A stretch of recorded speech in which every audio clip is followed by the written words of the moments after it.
मिरजेतील छत्रपती शिवाजी रोडवरून महिला चालत निघाली असता तिला पोलीस असल्याचं सांगून तिच्याकडे असणारे सोने लुटणाऱ्या ठाण्यातील सराई चोरट्याच्या मुसक्यावण्यात पोलिसांना यश आलं। या चोरट्याकडून सोन्याच्या दागिन्यांसह 5,25,000चा मुद्देमाल जप्त करण्यात आलाय। स्थानिक गुन्हे अन्वेषणच्या पथकाने माधवनगर परिसरात सदरची कारवाई केली।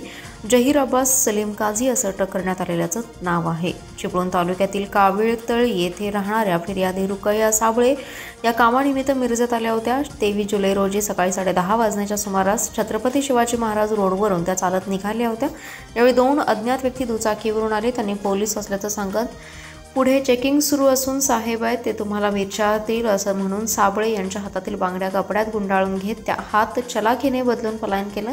घटनेचं गांभीर्य ओळखून स्थानिक गुन्हे अन्वेषणचं एक पथक चोरट्यांचा शोध घेण्यासाठी मुंबई, कर्नाटकातील बिदर, अहिलानगर येथे गेलं होतं। यावेळी पथकातील कर्मचाऱ्यांना माहिती मिळाली की सदरचा गुन्हा सराईत जहीर अब्बास सलीम काझी याने केला असून तो सध्या माधवनगर परिसरात आहे। त्यानुसार पथकाने तांत्रिक माहितीच्या आधारे माधवनगर जकात नाका परिसरात सापळा रचून त्यास ताब्यात घेतलं।